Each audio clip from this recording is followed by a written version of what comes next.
Hello and welcome back, and it's time for another NAS review, but let's be honest, this is probably one of the biggest NAS reviews I'm going to do this year. In terms of popularity, the Synology 4-Bay Plus series has always kind of been up there for the majority of users, and although it's always lacked a lot of the top power of some of the Rackstation series, the previous generation's DS918 Plus was probably one of the most popular NASs they have ever produced, and that was back in 2017 when that was about. So when we first heard about this, the DS920 Plus, we were getting excited about it. We wanted to know what it could do, what it can't do, and ultimately, does it serve as a valuable successor to that of the DS918? This is Robbie at NAS Compares, and we want to find out if this NAS is worth your data.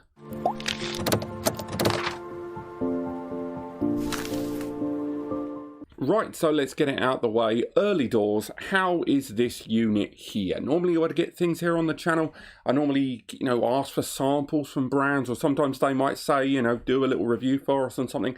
But this is one I've actually had to procure personally. This is the DS920 Plus, and currently it is not available to buy pretty much anywhere in the world apart from Japan and areas of Korea. I think there's a few other tiny regions that have got it as well. I say tiny, they're massive. But we've had to arrange to get this shipped over to us from Japan just for this review. We've already done it with the DS920 Plus, and thanks for some help of some Reddit users, I've already posted a hardware review about this device because they were able to lend me some of their kit and answer some of my questions. But now it's time for this video review of the DS920. What is good? It's pretty much supersizing everything we saw in the 918, and by everything, that's probably a bit of a bold statement. Let's reel that in a little bit. It has improved over the 918 in a number of ways, but there are ways that it is not improved that has definitely angered a few of you when we first looked at those PDFs. But let's talk about the device for a little bit first, what we're seeing here. So, the Japanese retail box, much like the 220 Plus, is largely identical to that of the units we get here in the West. It's the retail box. We've got the DS920 Plus sticker there. If we bring that closer to camera, and again, you'll have to forgive me, that light is really fantastically aggressive there. And the label gives you a bit of information about the hardware inside, the CPU, the memory, any kind of expandability, that sort of thing, and mention of the M2 NVMe bays that we'll talk about later in the video. But a mistake I made in my video with the 220 is worth revisiting now. It's simply that I used to think that these brown boxes they come in was just the same damn box, and then they just stuck a bunch of labels on it to denote in the device. But it's actually distinctive. You look at the bottom there, it does mention the DS920 Plus there, and there's information on all sides that detail this distinct device. So it is a bit unfair of me to just say it's the same brown box, different label.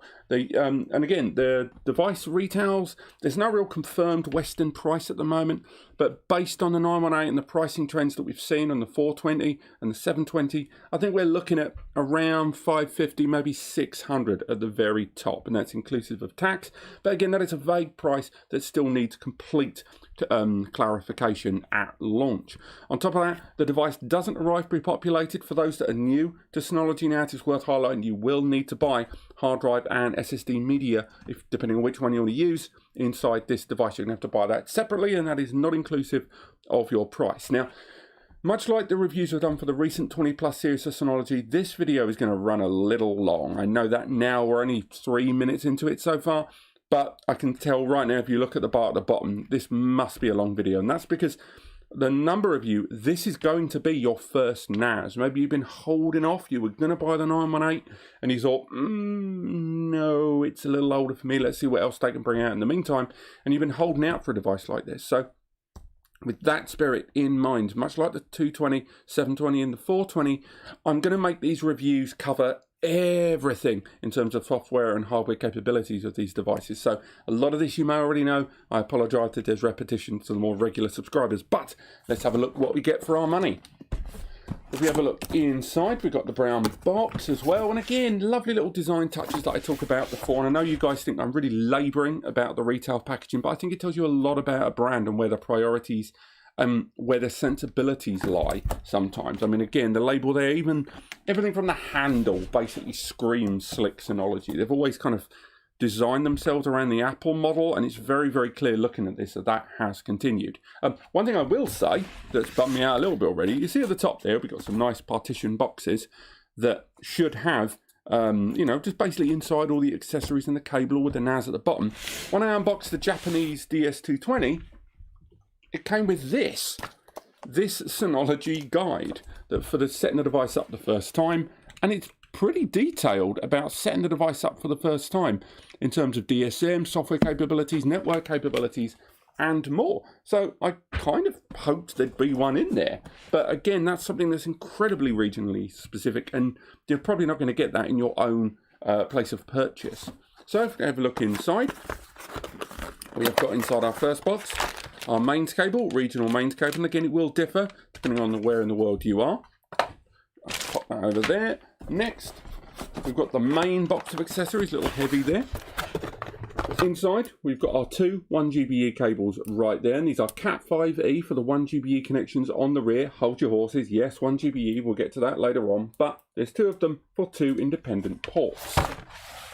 Inside, we've also got screws for 2.5-inch media, because 3.5-inch media does not require a screwdriver for this device, but we'll go through that later on. On top of that, we have got our external PSU, and yes, an external PSU is a branded one as well, as you can see there. And that branded PSU I'll talk about in just a second. We've got our keys for secure locking the hard drive bays there on the front, say hard drive, SSD as well. So these are keys that are the same set of keys for all four locks, but it does allow you to secure the trays inside the device for to prevent accidental removal. But I'm not going to say there's a heavy duty like Yale or Chubb locks or something. These will, you can break it if you want, but this isn't to stop general theft because people can just take the whole box. It's mainly to stop people accidentally removing them.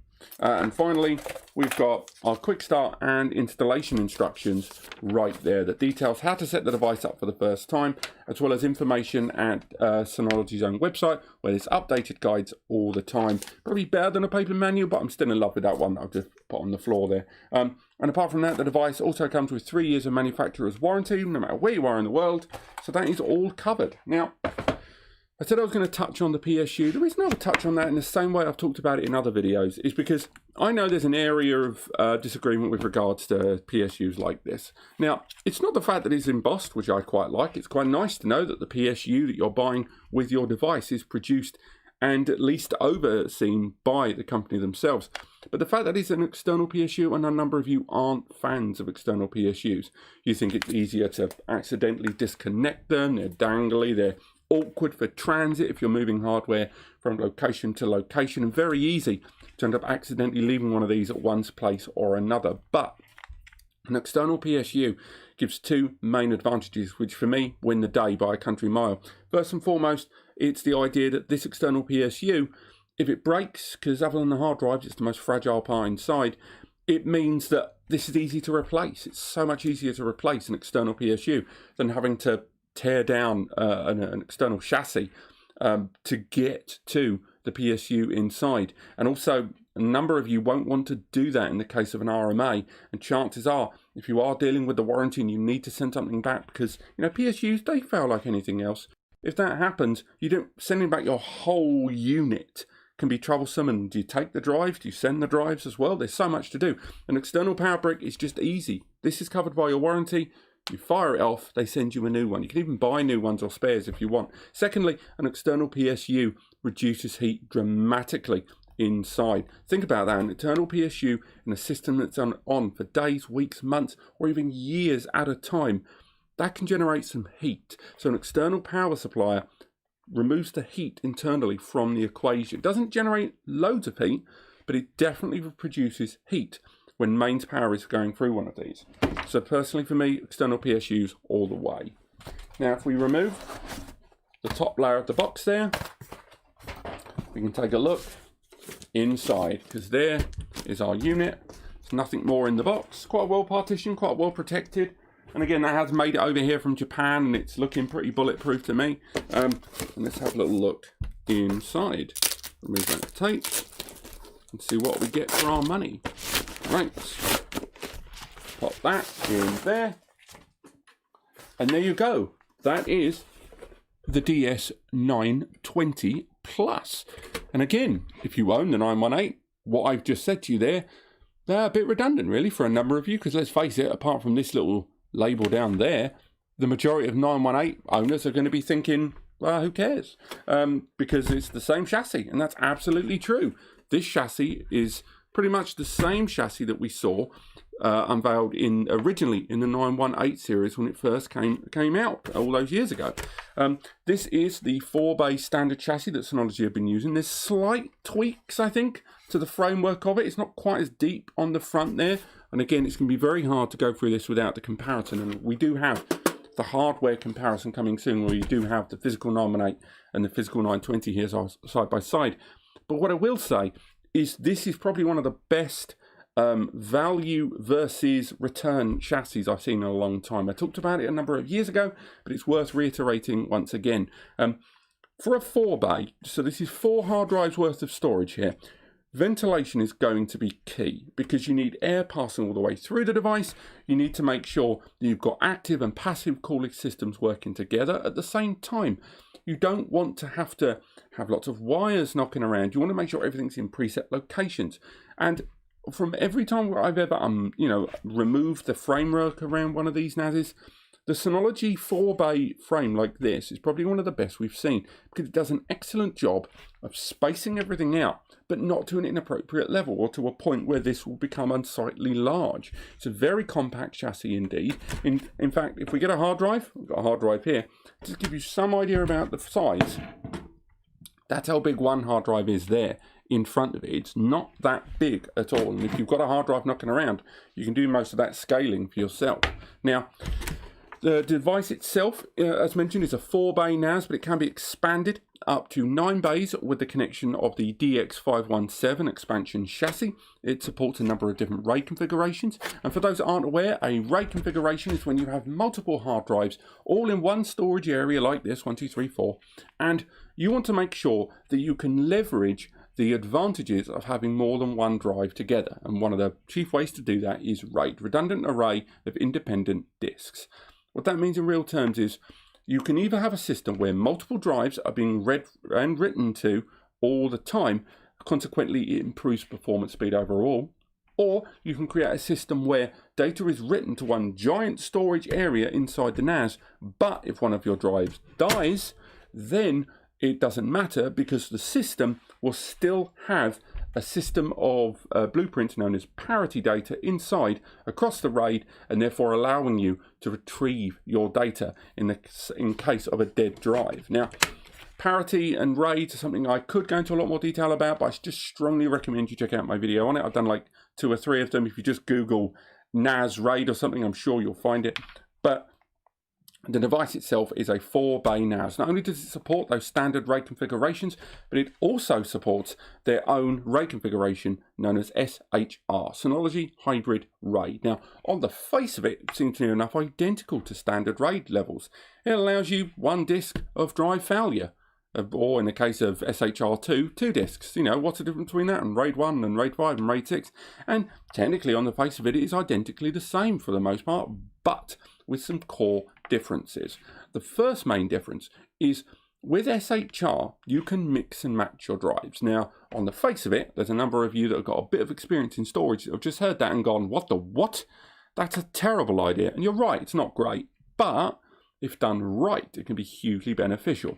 Case in point, you can fully populate this 4-bay on day 1 if you choose. You can fully populate it with 4 TB hard drives, keeping it economical, 4 TB drives, put 4 of them in there, and you put them in a RAID 5 or an SHR, then you would end up with 12 TB of storage, because 1 drive has to be dropped for the RAID protection. You'll lose 1 drive's worth of capacity. Now, your system's running fine 3, 4, 5 years down the line, but you start to think, I need to get some bigger drives, I'm running out of space, or one of my drives has died.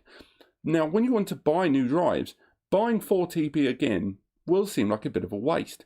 Now, SHR allows you to now install bigger drives. So at that point, all those years later, 10 TB may be incredibly affordable, and you want to start including 10 terabyte disks.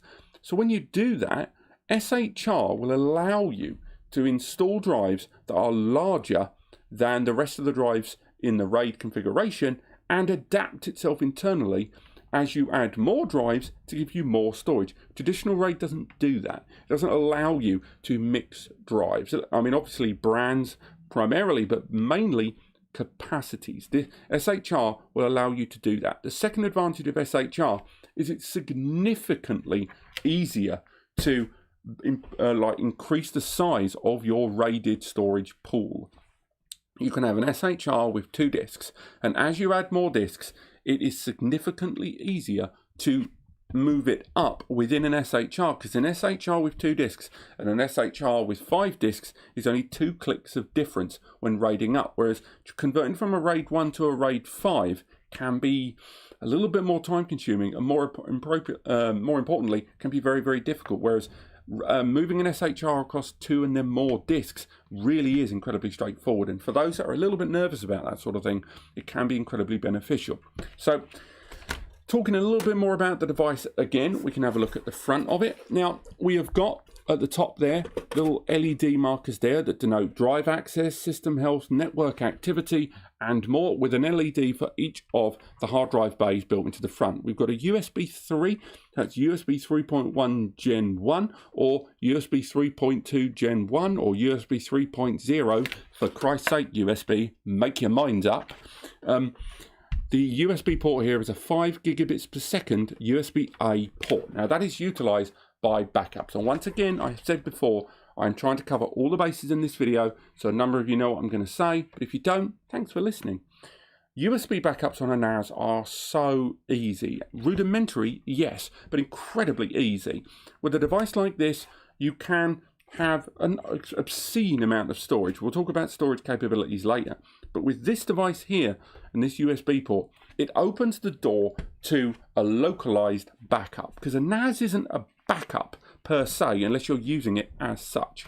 For example, if you have a bunch of phones, a bunch of tablets, a bunch of PCs, whatever, all sending files and backing up their respective storage areas to this device over the network or the internet, lovely. But the minute you start deleting files off your phone, off your tablet, off your laptop, off your computer, this stops being a backup, because it's the only place those files exist. Now it's just a repository of data, which if it's broken, if it's stolen, if there's a flood or a fire or whatever, you've lost that data forever. So this is not a backup if you use it in that second way.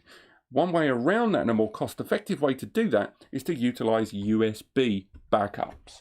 Now, if we have a look, do we have any USB drives available? No, we don't. That's a pain. Using a simple USB backup drive that are incredibly inexpensive these days in several terabytes, you can create a system where this device backs up itself to a USB or selected folders, files or more onto a USB as soon as the USB is connected to that port, and vice versa. If you utilize a USB regularly in your job or your academic life regularly, you can get home, dump your bag, get the drive out, pop it on the table, connect it via the USB, and then you can set an automated routine, so you don't even need to go into the OS that I'll talk about later on. It will just back itself up, streamlined and real easy. So when that happens, you can then go off, make your dinner, watch Netflix, do what you want, and the backup will take place, either the USB to the NAS or the NAS to the USB. In fact, there are multiple ways in which you can back up. First and foremost, standard backup. It just sends the contents of one to the other, just all the files, bang. After that, you can do differential backups, which is when only the files that change between backups are backed up. So say you backed up this drive, you went away, you wrote another, you made a copy of your dissertation, or you took a bunch of photos for work, come back, reconnect it. A differential backup will only back up the new files that have been added to the NAS. And remember, that works both ways too. You can create a synchronized backup where a folder on this device or a folder on both devices even are identical every time they're connected. So if anything changes, they can be reset. And the third backup you can do is time managed backups, where you connect the drive and then every single time it runs the backup routine, it creates a brand new copy each time in a different folder over time, which is incredibly useful for those out there that do testing and need something more like a snapshot of different days of synchronized backups. So there are lots of ways in which you can store on a NAS, but the USB port on the front, people seem to largely overlook it as something other than a fluff gathering device, but it's incredibly useful and a very inexpensive way to create another tier to your backup strategy. So if we have a look at the front of the device, we've got our trays. Now these are click and load 3.5-inch trays. There's also screw holes for 2.5-inch drive media there, and this is a SATA device. Installing a drive inside this is incredibly easy. So you click off one side, click off the other side. There we go there. Helps if you have fingernails. You then get your hard drive, pop your hard drive inside, simple as. Pop the clips back on. Other clip. And there you go. Simple as. And then you can install that in there. Make sure it's SATA port out. Slide it in. And that's it. You've installed your hard drive. You can lock it, of course. There's the locks there on the bottom that we talked about earlier on.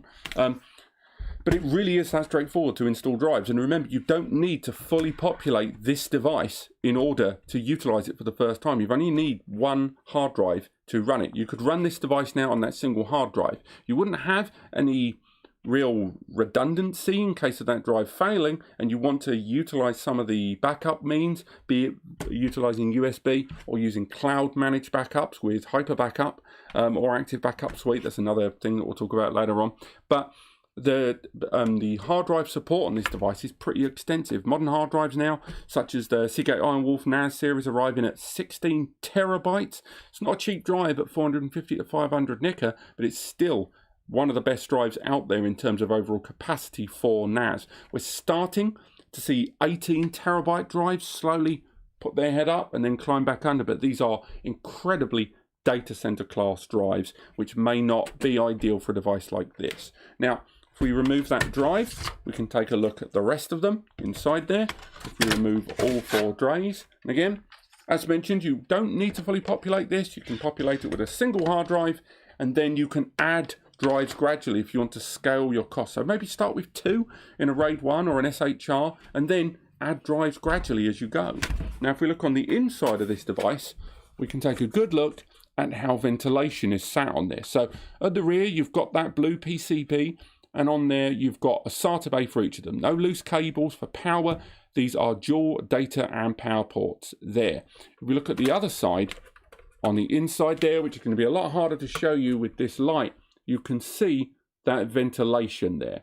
Now, on here, we have got the Synology logo on either side, and that Synology logo there assists the active fans at the rear that we'll talk about in a bit with some nice passive airflow. There's lots of means in which air works around the drives, and on the base of it, of course, but it's on the side of the device, that really nice logo for passive cooling that I've always been impressed by. But one thing I'm less impressed by, that we will definitely talk about later in the video, is that memory bay. Now, as you see there, there is a SODIMM memory bay there. Now, we're going to talk more about that later on, but the 918 had 2 SODIMM memory bays here inside the device. There was 2 of them in an L formation, both of which supported 4 gig each. This is a single SODIMM slot that is designed for a 4 gig Synology memory module. There you go. So a standard Synology module, and that's a 4 gig stick. And again, it retails around 70 to 90 pounds, so it's quite steep, but it is their own memory. It's 2666 megahertz. Installing the memory is incredibly straightforward. All you do is make sure it's face up. I'll bring that closer to camera. In there, pop the memory module inside, and then angle it down, and it will click. And there you go, that's that memory module. And now this has gone from a 4 gig device to an 8 gig device. That is just how easy it is to upgrade memory on these devices. There's runners there for each of the individual hard drive bays. So in terms of overall construction, it gives you a very simplistic looking design, but it's really the software and the hardware inside that carry this device forward. It doesn't need to be overly complex. The technology has moved forward so much over the years that this is what it's become now, a much more streamlined, compact and efficient device. because you don't want lots of bits knocking around, because that generates heat. It can generate noise and ultimately make it very unpleasant to be around and detrimental to the efficiency and ability of the internal components. Now, if we look at the rear of the device, sorry, the base of the device, we can see some ventilation here for the side controller board that's got that memory module, as well as the CPU as well. But another cool thing we need to discuss is this. These are the two NVMe SSD caching bays. Now, this is something that originally premiered on the DS918. It was the ability to not only have 4 hard drive bays in their own RAID, giving you performance improvements in some RAID configurations, but also allowed you to install NVMe SSDs. These would be utilized to kind of act as caching and buffering to the storage array. So, to put it another way, if you were to populate this with just SSDs, your performance would be insane. Given standard SATA SSDs give you about 500 megabytes each. And if you put them in, I don't know, a RAID 5 array, they would give an improvement per SSD of around 150 to 250 megabytes per second, incrementally with each added SSD, based on the CPU inside. There's a few other factors. Remember, that's internal speeds only. With hard drives, the average hard drive will give you somewhere between 150 and 250, 260. More enterprise level drives, enterprise construction above 10 TB and 7200 RPM and larger cache, they'll give you that 200 to 250, 60. And as you add more drives in the RAID, it'll increase your RAID speed by about 50 to 100 or so megabytes per added drive. So you add that all up and get your overall speed. Now, the SSDs are obviously faster, great, but with inherent downsides. One, wow, they're expensive. Around 5 to 7 times more expensive, depending on the drives you go for, and with a cap. Currently, the largest commercial, consumer SSD for SATA is 4 terabytes, with 8 terabytes, thanks to quad layer cell NAND becoming available. So even at 4 TB, it's expensive still, and 4 TB inside this, a 4 TB hard drive is way, way, way less to buy. So the middle ground is hybrid level storage. That's when you have all your hard drives in there and you have 2 NVMe SSDs in there at around 10% of the overall hard drive capacity. So 10 terabytes have 1 terabyte of SSD, and these will assist the hard drive array in terms of those read and writes. They'll keep things moving. They'll act as a kind of buffer zone for files to be handed to and from. More frequently accessed files can be moved over to them, but again, the cache can often be flushed, but not in the same way memory is. And installing an SSD is incredibly straightforward. This is the new Ironwall 510s. These are the NVMe SSDs for NAS. And installing an NVMe is incredibly straightforward. You don't even need a screwdriver again. Remove a panel. Remove a panel. Get your NVMe SSD. Make sure it's label face up. Make sure you double check the key at the top, because you will need an NVMe M2 SSD. The NVMe bit is very important. Put it into the slot. There's a little clip there. Push the clip, and that's it. The NVMe is now installed inside that device. And again, very easy to do. Pop another one in. Pop that inside. Move the clip. Bang. 2 NVMe's installed, actually quicker than it took me to upgrade the memory. Now, it's worth highlighting that you don't need to install 2. You can install a single SSD if you choose. The reason you might install 2 is to take advantage of a different kind of caching. You have read-only caching. You technically have write-only caching these days. I think DSM7 is going to be smoothing that out. And you have read-write caching, the most popular, that actually works in both ways with regards to buffering the hard drive area. You can compare those to a RAID 0 of melding the drives together for read or write-only caching. And read-write caching is a RAID 1 environment with 2 SSDs. So, in the improvements of SSDs, the NVMe SSD caching in this has been noted before. We'll of course be doing a performance benchmark on this. We've already done one for the DS720 that should be going live in a few days. But ultimately with this device, when it comes to the hard drive and SSD array, it's more beneficial in a 4-bay scenario than it was in a 2, just because you've got a lot more speed potential with those hard drives in conjunction with those SSDs when having a larger hard drive array. 2 hard drives and 2 SSD, as we found in the 720, has its limitations by comparison. Now, it would be remiss of me before we even go any further after all of this talk about NVMe SSD caching without discussing the moderate elephant in the room. Those 1 GBE ports there at the bottom. Now, this device, when it was first announced, a number of you felt not dissimilar to myself when we learned it was going to be 1 gigabit Ethernet, which was a bit of a kick to the stomach because we kind of assumed Synology in this gen would go 2.5 GBE at the very least. NVMe SSD performance benefits, increased memory, that great CPU that we've not even talked about yet inside, enterprise level hard drives, enterprise level SSDs, all of that adds to a huge amount of performance possible. But all of that performance is internal. So if you're running VMs, if you're running a surveillance setup, if you're running a Plex media server, if you're running things that are inside the NAS when they're operating and rendering, and what you are seeing is a browser-based interface of that, you will see the benefit. But because of the rear ports, it is a bit of a bottleneck. There are 2 1 gigabit Ethernet ports there. Now, don't get me wrong, you can link aggregate or port trunk or load balance to a lesser degree. This allows you to combine those 1 GBE ports at 100 or so megs each and combine them into 2 gigabit Ethernet. So in other words, around 200 or so megabytes per second. But even then, that's still a bit of a limiter. You heard what I said about one of these drives surpassing 200 megabytes on its own. So the 1 GBE ports on this are still incredibly beneficial, and with the majority of the hardware in your environment now or in the years to come are not going to be 2.5 GBE, 5 GBE or 10 GBE enabled, you may not even take advantage of this.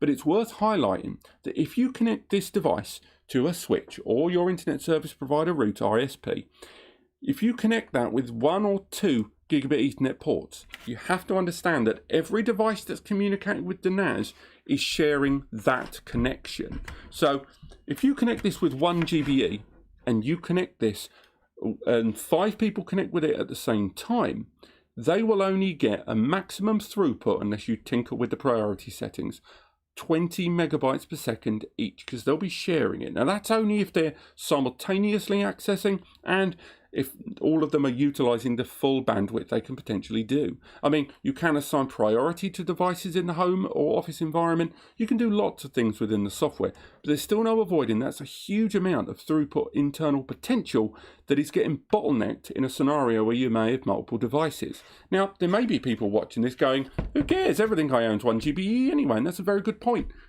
But more internet service providers are considering 2.5 GBE now, particularly in the rise of Wi-Fi 6. 2, a number of commercial devices and devices we use in the home for something as simple as multimedia are getting to a point with 4K and 1080p and incredibly dense codecs out there that the media we're watching is taking a lot of bandwidth, and although most of it won't fill an entire 1 GBE connection, some of them are becoming very damn close. And when you look at some of the high dense, like 8K and stuff like that, which isn't really geared towards this 4K enabled box, 1 GBE, there's still no avoiding that is a little bit of a disappointment. This price point is still pretty good, particularly in comparison to the 918 and the improvements, the fact that they're hopefully keeping those prices as close together as possible. But 1 GBE is still something that I know a number of you were not hoping for and unfortunately have seen. So what else have we got going on the rear of this device? Well, we have got another USB port there, and it's worth highlighting those USB ports don't just support external storage. They can be utilized for other things.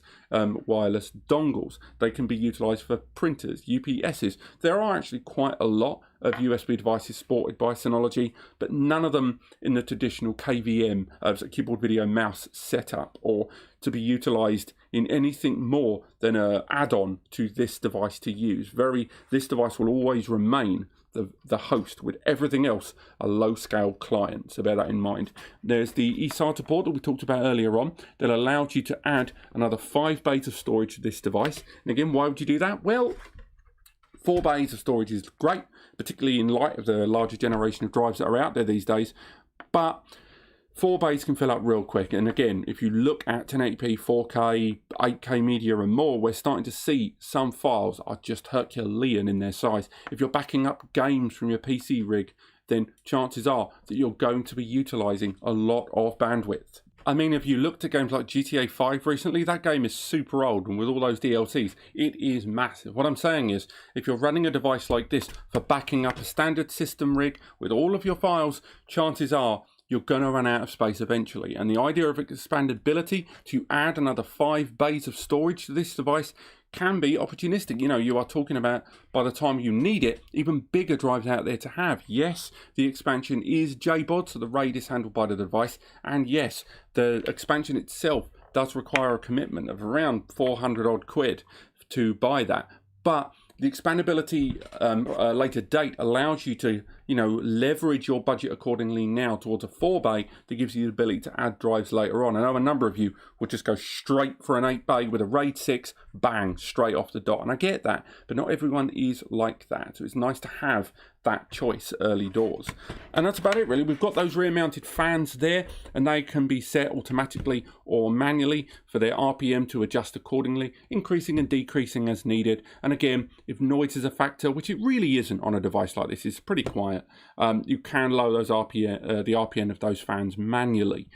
Talking of kind of environmental stuff in your home or office environment, I didn't really mention the LEDs can also be dimmed as well. So all the LEDs on the drives and the system can be lowered to absolute zero or made as bright as possible. Now, I mentioned noise. Let's talk about noise for a second. This isn't a very noisy device. I think it's like 19 dBA. I'm sure it's on the screen at the beginning.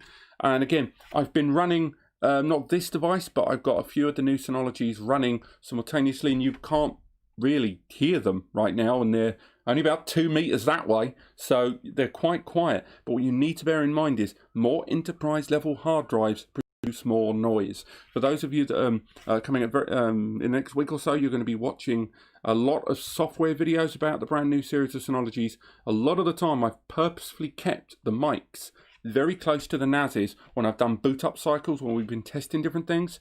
And the reason I've done that is so you can hear the difference between bog standard, I say bog standard, that's so critical. I mean standard series drives, you know, up to about 6, maybe 8 TB these days, that just don't make much noise. And then you go higher than that. These drives are bigger. They're particularly the helium sealed drives. There's just a lot more going on inside, and you hear it a lot more audibly, you know, even a meter away from the device. So a lot of the time, the NAS can't really do anything about that noise because it's the drives. So make sure, if you're sensitive about noise, to look into the noise of drives before you buy them. Now, carrying on the subject of hardware, we can talk about the internal hardware of this device. We've already talked about the memory that we're going to touch on again a bit soon, and we've talked about the NVMe SSD caching. All of that means nothing if you don't have a good CPU inside to take care of things. And I'm pleased to say the CPU inside this, I'm already pretty pleased with early doors in the times I've experimented with it. That is the Intel Celeron, the J4125. It's a 4-core, 2.0 GHz processor that can be burst up to 2.7 GHz per core. It also opens the door to DDR4. So with the DDR4 memory that this arrives with 4 gig of that can be upgraded, that is Synology's own 2666 MHz SODIMM non-ECC memory. So let's go through it.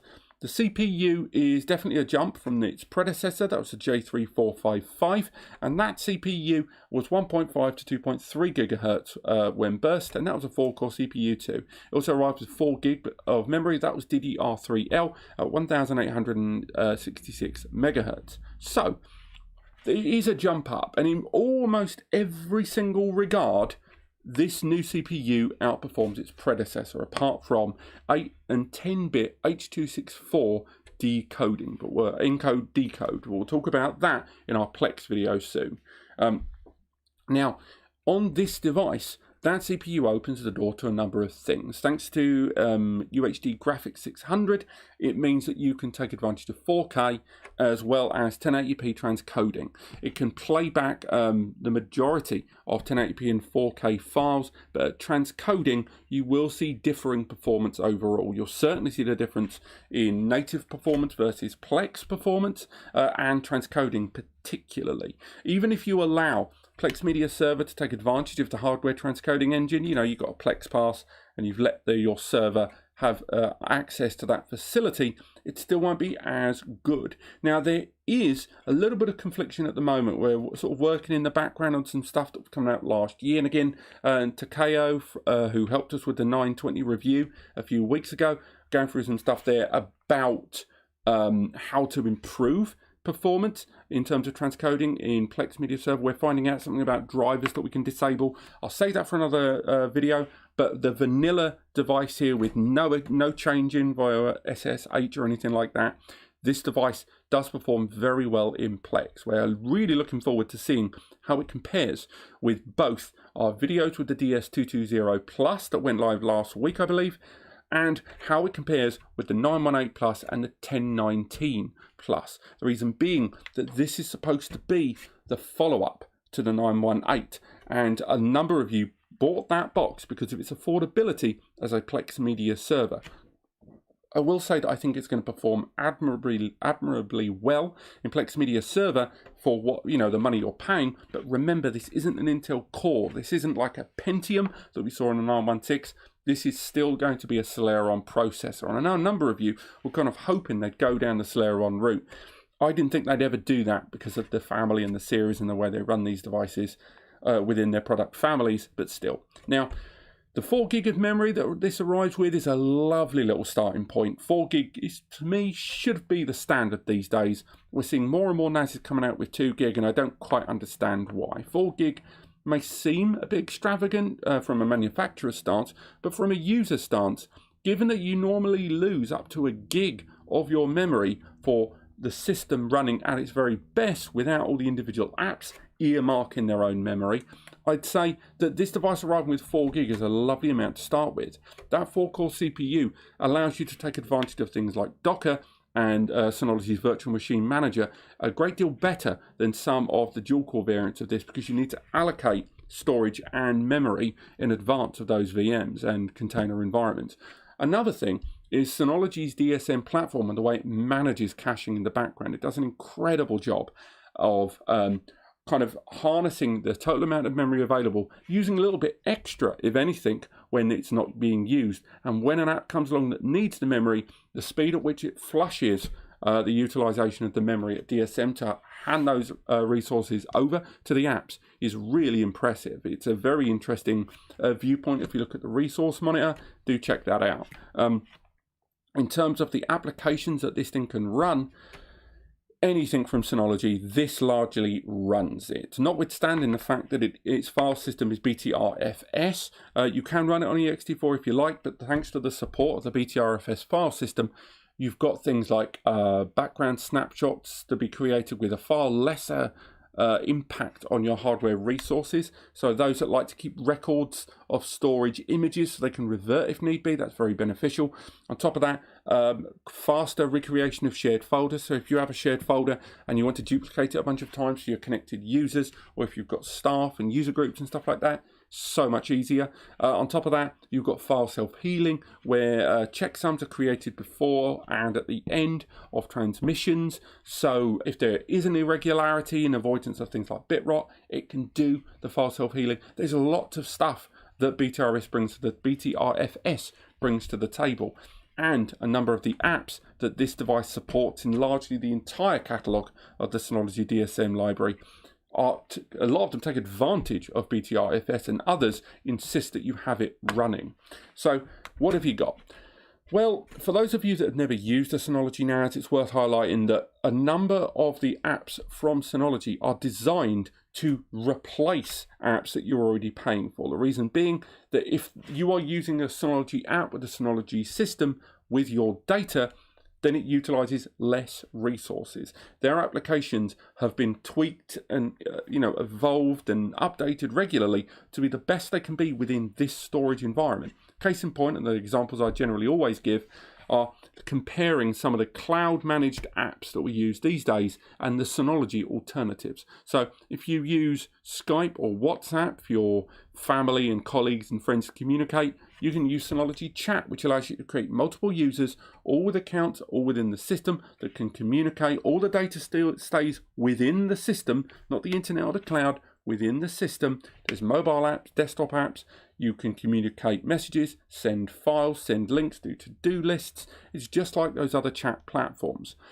If You want to utilize, for example, a storage area that is a shared storage area that's one portal access point, like the likes of Google Drive or Dropbox. You've got that in this device utilizing Synology Drive. Synology Drive allows you to have a one portal access point as an alternative to Google Drive and Dropbox and more, allowing you to see all of your folder structure, open files, be they documents, be they videos, be they photos, directly from that web browser without having to go through different apps or any other kind of file means. Synology Drive also supports local file pinning and file streaming. And again, I know you're hearing file streaming. Well, I stream movies all the time. It's more than that. It allows you to create a folder on your desktop where you can have files that live on the NAS and you can see shadows of those files and then either pin them, that you want them permanently to live on your system, or only accessed when you want to access them, and therefore they don't take up any room on your system, but you can still see all the files, all the structure, and you can pin them or stream them locally, or just go like 30 days I want that and a little more, and the intelligent background caching will know the files that you use the most. It's very, very cool.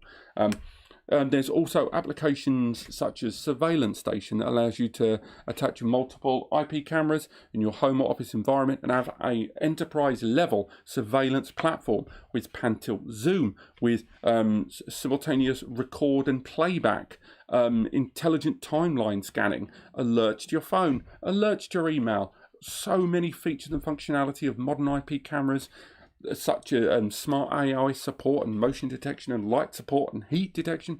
All of these things can be facilitated into the Synology NAS to create a surveillance platform.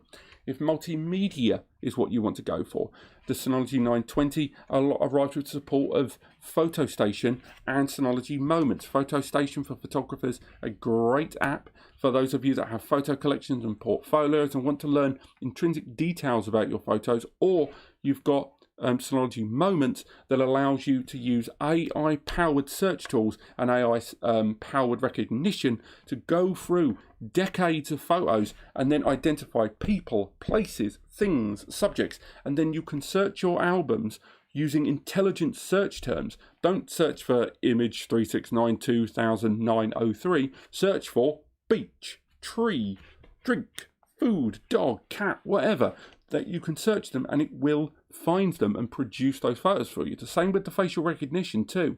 And it would continue cataloguing as you add more photos, allowing you to take advantage of smart tagging features that Google Photos and Facebook have on your own local network storage. Not the internet, local storage. Cut the ties. That's what we're saying here. If it's music, you've got Audio Station, and along with that you've got other iTunes server and other applications built in with DSM's App Center for you to create very unique and customizable audio areas, which you can then pick up that audio over the internet or the network on smart Sonos devices or Amazon Alexa and Amazon Fire Stick, with dedicated Synology apps available from the Amazon Fire Stick platform and from Amazon Alexa, the only NAS brand that has them as well. Allowing you to access your files with voice recognition off the NAS locally. So there's so much open to you. We haven't even talked about video. We talked about Plex Media Server, which runs on this, pretty damn good. On top of that, you've got their own app, Video Station, which, for all intents and purposes, is better than Plex. And that is a point I'm prepared to stand behind in a video coming very, very soon, where we compare them, because it takes advantage of the system resources and gives you everything Plex does, without the bloatware, without the extra stuff that you don't want or need, and most importantly, without a subscription. Plex requires that subscription for a Plex Pass. Yeah, sure, you got the free one, but you can't take advantage of hardware transcoding without it. This Video Station, the transcoding, all of that, the metadata scraping from IMDb, Rotten Tomatoes, trailers, cast lists, and thumbnails, all included. What I'm saying is, this is a contained package in terms of software. If you're a business user, Virtual Machine Manager, Container Station, along with Synology Office, Synology Calendar, Synology Mail, Mail Station, all of these applications to replace the tools that you already use in your office environment that rely on cloud connections, cloud subscriptions, and ultimately monthly payments go away, because this has it all included in that one payment you pay at the beginning of 500 to 600 nicker. It's that straightforward. Is it perfect? Is it hell? There is, of course, nothing perfect. The surveillance platform, after 2 cameras, you've got to buy more camera licenses. The reason being, their platform, it's subsidized by surveillance use. So you only get 2 cameras included to be supported, but it supports up to 40, and you will need to buy licenses for those extra cameras, which isn't perfect. The CPU isn't perfect to Plex Media Server, which I know will rub some of your noses out of joint. And ultimately, its ability is only limited by the fact of that CPU being a Celeron. It's still a great CPU, and the 1 GB on the back is a bit of a pain, but overall, it is a good NAS. And 920, if you have been waiting on buying a powerhouse Synology 4-bay, and you weren't quite convinced by the 918 and you were thinking, well, I'll hold out a bit, this is a great alternative because it brings a lot to the table. It brings all of the software resources from Synology. It brings a lot of hardware that has been heavily researched over time, and it brings it all together in a single purchase option that doesn't try to throttle you with additional payments afterwards like some cloud providers. The only thing at the moment for us to figure out now is, does this device live in your home for 3 to 5 years? Does it have the longevity? Because the 918, if you own the 918 right now, should you be considering this NAS? Probably not. If you're an existing 918 user, this to me is not a big enough upgrade to, result in selling up and going for this bad boy. They're very similar, but if you've already owned the 918 for a year or two, stick with it. There may be something better along the way. But if you were looking at the best 4-bay that Synology put out for a while, you're looking at it. It is a good NAS. It is a combined, complete solution, and I do recommend it. I look forward to telling you more about this in all of our software overviews very, very soon. And if there's anything I've missed in this video, do stay tuned for all of the follow-ups. We're going to be looking at VMs. We're going to be looking at cache performance. We are certainly going to be looking at Plex Media Server and Video Station. And if you've got any other recommendations moving forward, put it in the comments. But thank you so much for watching. There is a full review in the description to nascompares.com. A lot more detail in there than I've gone through today. And this has really gone on, hasn't it? If you do want to learn more, always click subscribe. I do these videos quite regularly and I will keep you informed. Click like if you've enjoyed this video. And of course, there are more links in the description for the best places to get a hold of your 920 Plus. I'll see you next time.